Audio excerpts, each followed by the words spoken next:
बिस्मिल्लाहिर्रहमानिर्रहीम। अस्सलाम वालेकुम, मैं हूं अक्सर और आप देख रहे हैं मेरा यूट्यूब चैनल इनसाइड न्यूजीलैंड। सारम बर्नी ह्यूमन ट्रैफिकिंग केस में बुरे तरीके से फंस चुके हैं। एफआईए ने एक रिपोर्ट मुरतब की है जो जल्द अदालत में पेश की जाएगी। इस रिपोर्ट में क्या इंकशाफात किए जाएंगे आज की वीडियो में आपसे शेयर करूंगी। इसके साथ साथ मारूफ टीवी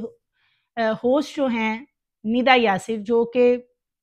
मुख्तलिफ मॉर्निंग शोज़ के अंदर सारम बरनी को बुलाती रही और उनके ट्रस्ट को प्रमोट करने के साथ-साथ तो मुख्तलिफ शादियाँ भी करवाती हुई नज़र आती आती थी, बल्कि एक पूरा सीज़न जो है वो शादियों का चलता था।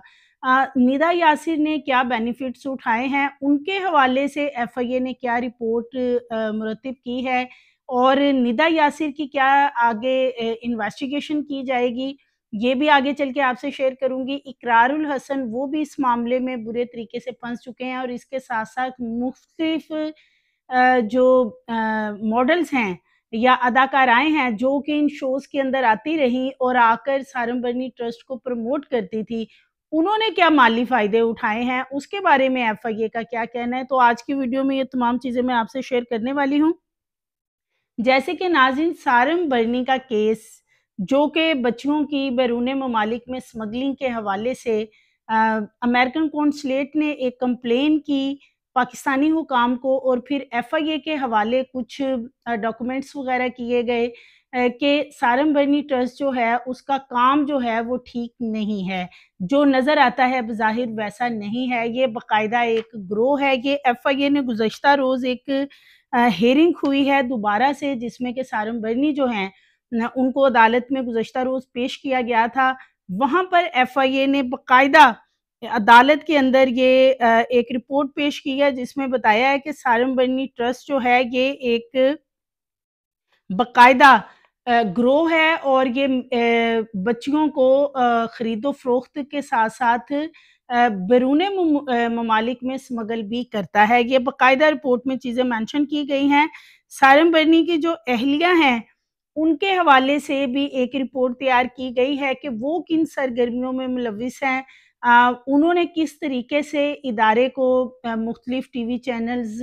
में जाकर मुख्तलिफ एंकर्स और इसके साथ-साथ मुख्तलिफ जो अदाकाराएँ हैं, उनका कैसे सहारा लिया, स्क्रीन का टाइम इनको दिया गया और इनकी पर्सनैलिटी को, इनके इदारे को एनहांस करने के लिए उन लोगों को जिन्होंने इनको प्रमोट किया है, उनको क्या बेनिफिट्स दिए गए, बाहर के ममालिक के दौरे करवाए गए हैं, उनको बाहर के ममालिक से शॉपिंग्स करवाई जाती थी, इसके साथ-साथ कितना कमीशन जो है वो उनको दिया जाता था। तो ये एफआईए ने एक काफ़ी भारी सबूत हैं जो कि इस सारम बरनी ट्रस्ट के हवाले से एक पूरी रिपोर्ट में तैयार किए हैं। इनका सारा जो रिकॉर्ड है बाकायदा वो छानबीन की जा रही है, उसे चेक किया जा रहा है और उसमें भी बहुत सारे घपले जो हैं वो नज़र आ रहे हैं। इनके बैंक अकाउंट्स जो हैं वो चेक किए जा रहे हैं कि किसको कितना पैसा कब ट्रांसफ़र किया गया, वो ब्लैक मनी में किया गया, वो किस तरीके से किया गया। सो ये सारी चीज़ें जो हैं ये सारम बरनी के गले पड़ चुकी हैं। सो निदा यासिर जो हैं, ना सिर्फ़ वो बल्कि उनके प्रोग्राम का जो प्रोड्यूसर है, वो भी अब एफआईए के शिकंजे में आ चुका है और एफआईए ने ये एक बड़ी कार्रवाई की है कि उन्होंने ये पता चलाया है कि बेसिकली ये किस तरीके से सारम बरनी ट्रस्ट को प्रमोट किया गया। दूसरी तरफ ये भी चीज़ सामने आ रही है कि जो सारम बरनी है, इनके जो भाई हैं इंसार बरनी, जैसे कि उनकी एक वीडियो भी सामने आई थी जिसमें वो बताते हुए नज़र आ रहे हैं कि सारम बरनी जो हैं उन्होंने किस तरीके से उनकी पीठ में छुरा घोंपा और ये जाली शादियाँ करवाते हैं। वो ये भी बता रहे थे कि गैर मज़हब के लोगों से मुसलमान बच्चियों की शादियाँ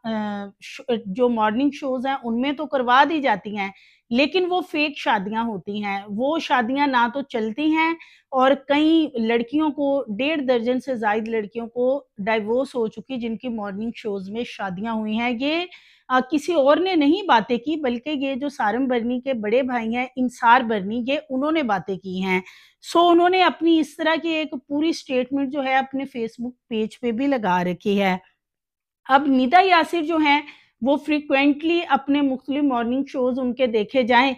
तो वो इनको अपने मॉर्निंग शोज़ में बुलाती थी और कई-कई घंटे का प्रोग्राम चलता था। ज़ाहिर है उसमें प्रोड्यूसर्स का भी उतना ही हाथ होगा, उसमें चैनल के बारे में तो फ़िलहाल कुछ नहीं कहा जा सकता कि चैनल का क्या मामला था, लेकिन प्रोड्यूसर और जो निदा यासिर है, इनकी इन्वॉल्वमेंट जो है वो एफआईए को इसमें नज़र भी आ रही है। सारम बर्री ने भी इस हवाले से कुछ इंकशाफात किए हैं।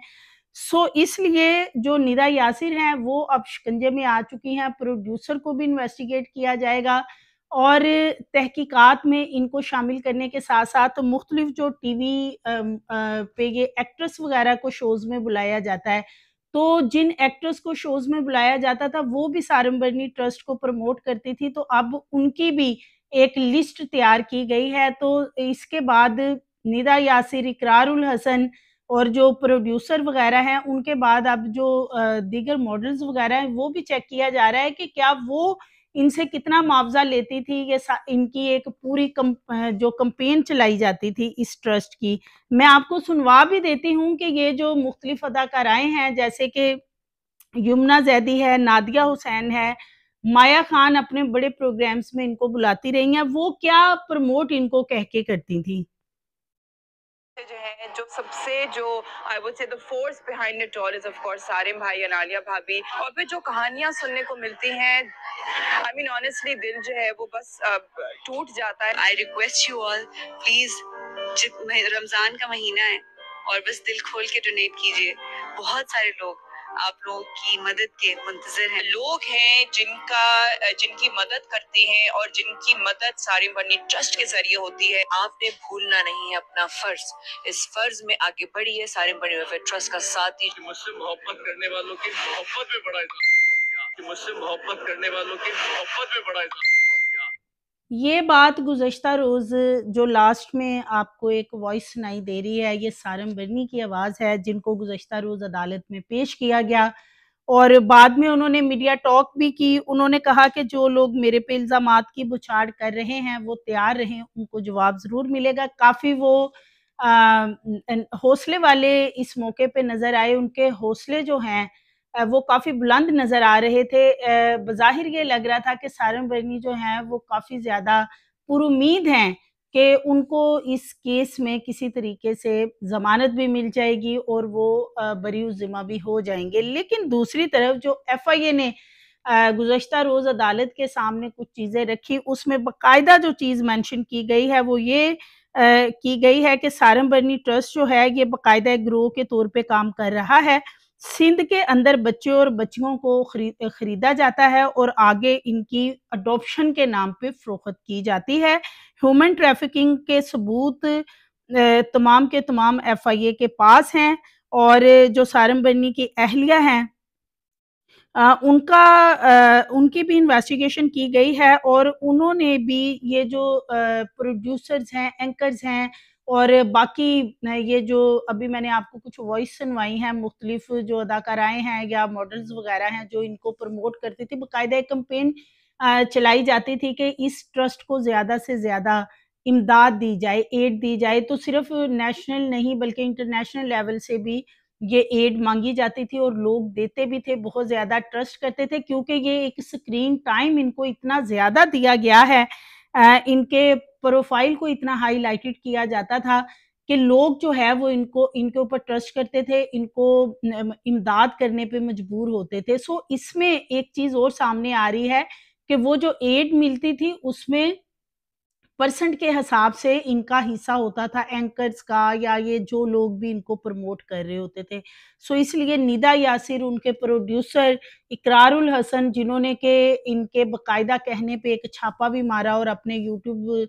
चैनल के ज़रिए एक प्रोग्राम भी किया जो कि वो सरेआम के नाम से भी करते थे और बर्नी ट्रस्ट के यूट्यूब चैनल पे भी वो प्रोग्राम जो है वो अपलोड किया गया। ये सारी चीज़ें जो हैं ये अब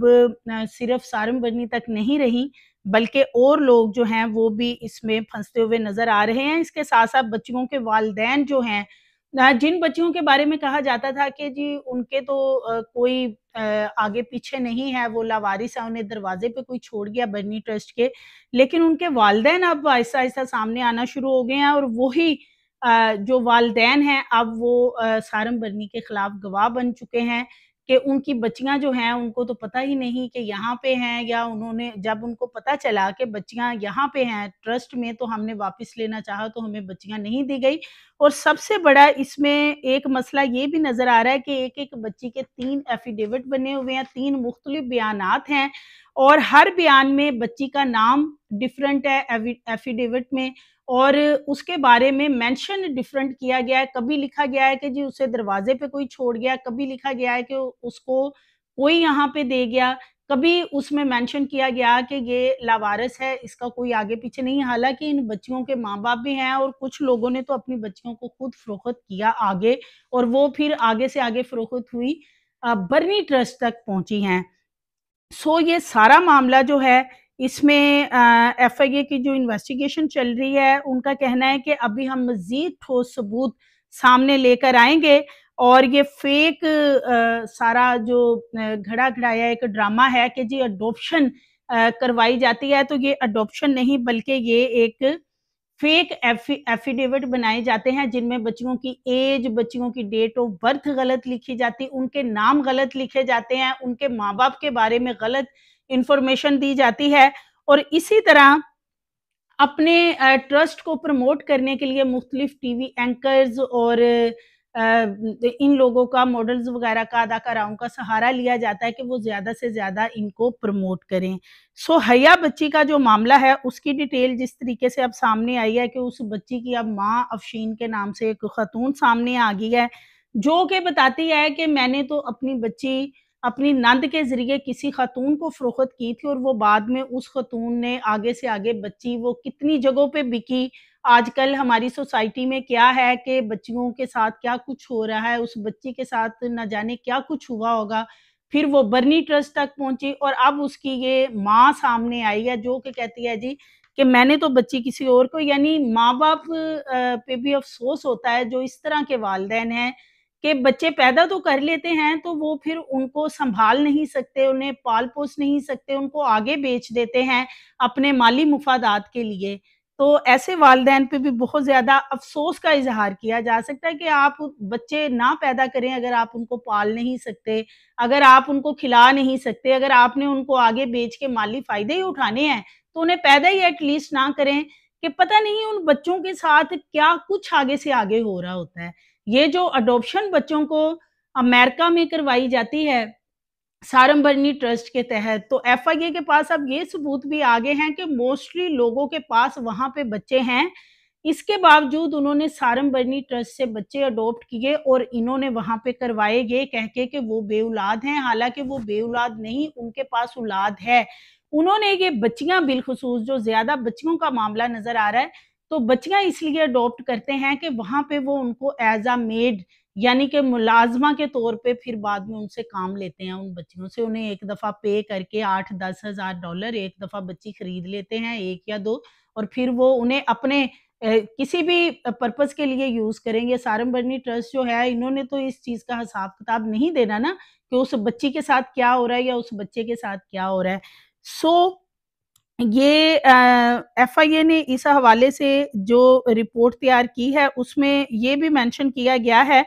कि बकायदा एक प्लानिंग के तहत एक ग्रोह के तौर पे ये बरनी ट्रस्ट काम कर रहा है और इसके साथ-साथ बच्चियों को बैरूने ममालिक में जाके स्मगल भी करता है। अडॉप्शन के नाम पे फेक कागज़ात बनवाए जाते हैं और इसके साथ-साथ जो लोग इनको प्रमोट करते हैं, जो इनको स्क्रीन टाइम देते हैं, जो इनकी इमेज बिल्डिंग को प्रमोट करते हैं, उन लोगों को बाहर के टूर करवाए जाते हैं, यानी बाहर के ममालिक के उनको ना सिर्फ सैरें करवाई जाती हैं बल्कि वहाँ पे उनको शॉपिंग करवाई जाती है और वो शॉपिंग कोई लाख, 2 लाख, 5 लाख की नहीं होती, लंबी-चौड़ी शॉपिंग होती है और मुख्तलिफ ये जो लोग इनके साथ इनको स्क्रीन टाइम देते रहे हैं, वो दिखाते भी रहे हैं अपनी शॉपिंग्स के वो क्या-क्या खरीद के लाते हैं, वो हर 6 महीने बाद पहुँचे होते हैं। तो सो ये सारी चीज़ें जो हैं एफआईए इस वक़्त एक रिपोर्ट अपनी तैयार कर चुका है और इसके साथ-साथ सारम बरनी की जो अहलिया हैं, उनको भी इन्वेस्टिगेट किया जा रहा है, वो भी काफ़ी चीज़ें उनके ज़रिए भी बेनकाब हुई हैं, बिलख़ुसूस जो इनके बैंक अकाउंट्स हैं। पहले तो उन तक एफआईए को रसाई ही नहीं मिल रही थी बैंक अकाउंट्स तक। क्योंकि सारम बर्नी जो हैं वो एफआईए के साथ किसी भी तौर पर कोऑपरेट करने को तैयार नहीं थे। लेकिन अब चूंकि उनकी जमानत मुस्तरद होगी ईद से पहले और उसके बाद फिर एफआईए को टाइम चाहिए था कि उनको मजीद इन्वेस्टिगेट किया जाना है। सो अकाउंट्स के अंदर खुर्द बुर्द के मामलात और मनी लॉन्ड्रिंग के मामलात जो हैं वो भी एफआईए ने एक रिपोर्ट बनाई है कि वो भी सामने आ रहे हैं। ये सारी चीज़ें एफआईए की तरफ से तो यही दावा है कि बहुत जल्द अदालत के सामने रखी जाएंगी और इस गिरोह को जो कि ह्यूमन ट्रैफिकिंग में मुलविस है इसको बेनकाब किया जाएगा। दूसरी तरफ सारम बर्नी जो हैं उन्होंने गुज़श्ता रोज़ मीडिया से गुफ्तगू की। उन्होंने कहा कि मेरा हौसला बुलंद है, मैंने अच्छा काम किया है, मुझे फ़ख्र है कि मैं अच्छा काम करता रहा हूँ। मैं कचरे से जिन बच्चों को जानवर खा लेते थे, मैंने उनकी ज़िंदगियाँ सेव की, उनको उठाया है। अपने इदारे के अंदर उन बच्चों को मैंने हर तरह की सहूलियात दी, उनकी लाइफ़ बनाई है, उनका मुस्तकबिल सिक्योर करने के लिए मैं बाहर के ममालिक में उन बच्चों को जो है वो अडॉप्ट भी करवाता रहा हूँ। सो वो कहते हैं कि मैं सुरखरू हूँ इस मामले में और यहाँ पे जो भी अच्छा काम करता है उसका यही हाल होता है, ये कहना था सारम बर्नी का। जो उनके भाई हैं इंसार बर्नी, वो सारम बर्नी के ऊपर बहुत बड़े-बड़े इल्ज़ामात लगा रहे हैं कि वो जो बच्चियों की जाली शादियाँ करवाते थे, बिलख़ुसूस निदा यासिर शो में और इसी तरह माया खान अपने पहले जो प्रोग्राम्स वग़ैरह करती थी, उनमें भी इस तरह की शादियाँ और ये सब चीज़ें की जाती थी। सो ये सारे लोग जो हैं अब इस शिकंजे में आ चुके हैं और सबकी तहकीकात जो हैं वो एफआईए कर रहा है। सो मज़ीद वीडियोज़ के लिए चैनल को सब्सक्राइब करिए, लाइक करिए, बेल आइकन को प्रेस करिए ताकि आने वाली वीडियोज़ आपको मिलती रहें।